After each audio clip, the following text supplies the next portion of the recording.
Welcome to జనమాట. నేను మీ చంద్ర. ఎన్నికల దగ్గర పడుతున్న తరుణంలో టీడీపీ వైఎస్ఆర్సీపీ సభలు పోటాపోటీగా పెడుతున్నాయి. అయితే వైఎస్ఆర్సీపీ సిద్ధం పేరుతో ప్రజల్లోకి వెళ్ళిపోయింది.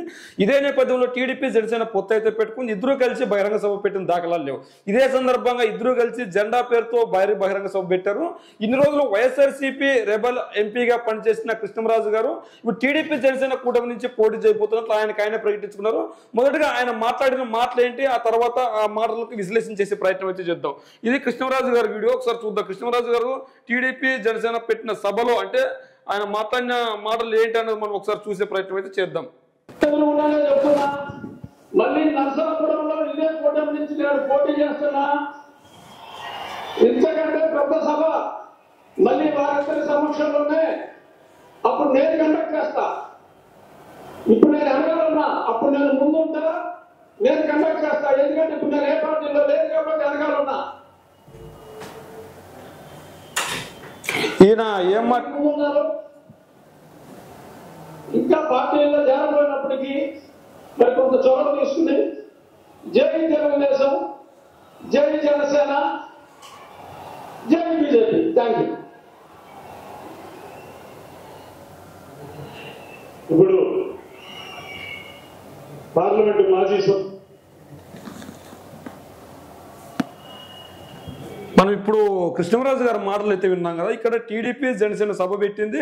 అయితే ఆ రెండు పార్టీలో నేను చేరలేదు, అయినా కూడా వచ్చారు. అందరూ రాస్తుంటారు, అందరూ చెప్తుంటారు కృష్ణంరాజుకి టికెట్ ఎవరు ఇచ్చే పరిస్థితి లేదని. ఇప్పటి వరకు టీడీపీ కానీ జనసేన కానీ కృష్ణంరాజు గారికి ఆయన ఎంపీ స్థానం నుంచి ఆయన పోటీ చేస్తున్నట్లు ఇప్పటి వరకు ఎవరు ప్రకటించలేదు. అయితే ఆయనే ప్రకటించుకున్నారు. ఈ కూటమి నుంచి మళ్ళీ ఒకసారి నేను పోటీలో ఉంటాను, ఖచ్చితంగా నేనే ఒక ఇంతకంటే పెద్ద సభ అన్నాడు. అంటే ఇది చిన్న సభ అంటే అక్కడ జనాలు రాలేదని అర్థం. అంటే ఖచ్చితంగా ఆయన మాటలు వింటుంటే ఖచ్చితంగా అదే నిజం అనిపిస్తుంది. ఎందుకంటే అక్కడ జనాలు రాలేదు కాబట్టి ఇంతకంటే పెద్ద సభ నిర్వహిస్తాను అంటున్నాడు. అంటే అది చిన్న సభ అనే కదా అర్థం దానికి. అంటే వైఎస్ఆర్ కాంగ్రెస్ పార్టీ తరఫున ఆ రోజు వైఎస్ఆర్సీపీ గాలి ప్రపంచంలో జగన్మోహన్ రెడ్డి గారి ఆధ్వర్యంలో ఆయన గెలిచారు. మరి ఆయన తరఫున గెలిచిన ఈయన మరి వచ్చే ఎన్నికల్లో ఖచ్చితంగా ఈ రెండు కూటముల ద్వారా నేను పోటీ చేస్తాను అని ఆయన ప్రకటించుకున్నారు. అయితే టీడీపీ జనసేన అయితే టికెట్ ఇచ్చిన దాఖలాలు లేవు ఇప్పటి వరకు. దాదాపు టీడీపీ జనసేన ఇద్దరు కలిపి 100 సీట్లకు పైగా ప్రకటించారు. 100 సీట్లకు పైగా ప్రకటించినప్పటికీ ఈయన పేరు ఎక్కడ కనిపించడం లేదు, ఈయన పేరు ఎక్కడ వినిపించడం లేదు. అయితే ఆయన ప్రకటించేసుకున్నారు. ఇదిలా ఉంటే టీడీపీ జనసేన ఒక సభ అయితే నిర్వహించింది. ఆ సభ పేరే జెండా. ఆ జెండా సభ ఇప్పుడు నేను వెనకాల ఉన్నా, నేను నిర్వహించినప్పుడు ఇంతకంటే పెద్ద సభ నిర్వహిస్తానని కృష్ణంరాజు గారు చెప్పారు. మరి ఇంతకంటే పెద్ద సభ నిర్వహిస్తాను అంటే అది చిన్న సభ అని అర్థమా? మరి టీడీపీ జనసేన రెండు పార్టీలు కలిసినా కూడా ఉభయ గోదావరి జిల్లాలో పార్టీ ఈ జెండా పేరుతో ఆ సభ పెట్టేప్పుడు కూడా ఇంత పెద్ద ఎత్తున రెస్పాన్స్ రాలేదంటే ఖచ్చితంగా వచ్చే ఎన్నికల్లో టీడీపీ జనసేన ఓటమి ఖచ్చితంగా కనిపిస్తుంది. ఎందుకంటే వీళ్ళు సీట్లు కేటాయించిన దాన్ని బట్టి మనకు అర్థమవుతుంది. ఈ సీట్లు ఏదైతే కేటాయించిన ఆ సీట్లలో కొంతమంది వ్యతిరేకత కూడా వ్యక్తం చేస్తున్నారు.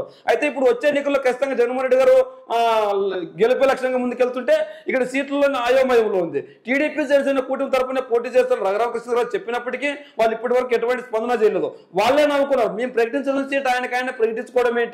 టీడీపీ తరఫున కావచ్చు, జనసేన తరఫున కావచ్చు, బీజేపీ తరఫున కావచ్చు ఆ అధినాయకులు ప్రకటించాలి సీటు. కృష్ణరాజు గారు నువ్వు పోటీ చేస్తున్నావు, మహారాజేశం గారు నువ్వు పోటీ చేస్తున్నావు, వాళ్ళు ప్రకటించాలి. ఇక్కడ కృష్ణరాజు గారి పేరు ప్రకటించుకుని ఆయన పేరు ప్రకటించేసుకున్నాడు. అంటే టీడీపీ అధినాయకుడు చంద్రబాబు నాయుడు గారిని కావచ్చు, జనసేన అధినేత పవన్ కళ్యాణ్ గారు కావచ్చు తక్కువ చూపు చూసారా? ఈయన మాటలకు వాళ్ళు నవ్వుకున్నారు. అంటే ఖచ్చితంగా వచ్చే ఎన్నికలు సీటు ఉంటుందా ఉండదు అన్నది కలిస్తే డౌట్ గా ఉంది. ఈ సభ అయితే మాత్రం పేలూరేదని కృష్ణరాజు గారి మాటల్లోనే ఉన్నాం.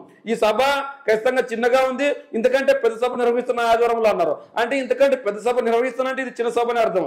మరి ఏదేమైనప్పటికీ సిద్ధం పేరుతో నిర్వహించిన వైఎస్ఆర్సీపీ వీడియోలు ఎలా ఉన్నాయి, జెండా పేరుతో నిర్వహించిన టీడీపీ జనసేన పార్టీలో సభ ఎలా ఉంది ఒకసారి మనం విశ్లేషణ చేసుకుంటే జెండా సభల కంటే వైఎస్ఆర్సీపీ పేరుతో నిర్వహిస్తున్న సిద్ధం సభ గ్రాండ్ సక్సెస్ అయింది. వైఎస్ఆర్సీపీ అధికార పార్టీ అయినా కూడా ప్రజలు ఎటువంటి వ్యతిరేకత వ్యక్తం చేయకుండా ఖచ్చితంగా వస్తున్నారు. జనాలు వచ్చిన వాళ్ళు రెస్పాన్స్ అవుతున్నారు. జెండా సభలో మాత్రం వచ్చిన జనాలు కూడా రెస్పాండ్ అవ్వడం లేదు, సైలెంట్ గా ఉంటుంది. ఈ పరిస్థితి ఎందుకుందంటే ఖచ్చితంగా వ్యతిరేకత అయితే ఇంకా టీడీపీ జనసేన పైన ఉంది. జనసేన కూడా సంతృప్తిగా లేదు. టీడీపీ నాయకులు కూడా ఆ సీట్లు వదులుకున్నందుకు చాలా మంది ఇబ్బంది పడుతున్నారు. నారా లోకేష్ గారు చెప్పిన మాటలు ఏంటి, ఇక్కడ మాట్లాడుతున్న మాటలు ఏంటి అన్న సందర్భంగా అందరూ నవ్వుకుంటున్నారు. జనసేన టీడీపీ కలిసి పెట్టిన ఈ సభలో కృష్ణరాజు గారి మాటలు మీరు ఎలా చూస్తారో మీ కామెంట్ రూమ్ లో తెలియజేయండి.